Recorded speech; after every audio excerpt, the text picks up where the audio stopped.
Thank you for tuning in to another episode of Time Traveler's Handbook. Today we are going to be talking about Season 5, Episode 10 of Doctor Who, which is titled Vincent and the Doctor.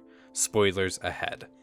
In this episode, the Doctor and Amy visit Vincent van Gogh in 1890. After defeating an invisible monster that only Van Gogh can see, the Doctor takes Van Gogh to the future to an exhibit of his artwork, providing an emotional moment where the curator of the museum says that Van Gogh was the greatest painter of all time and one of the greatest men who ever lived. There's just one aspect of this episode that I really want to highlight, and that is the fact that a famous person from the past is brought to the future to witness the events that happened far in his future.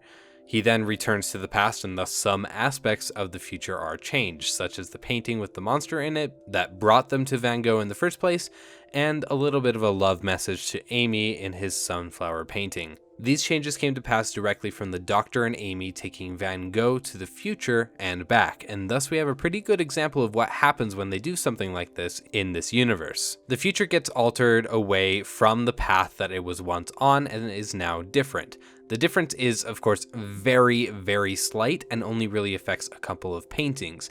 But I think this is because Van Gogh was very close to the end of his life and thus did not have time to change things dramatically for the future.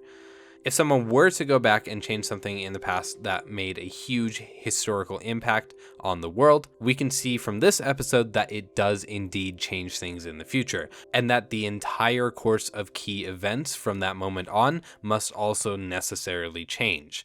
Not necessarily everything, I suppose, but some things will definitely be prevented from happening, and other things will happen instead.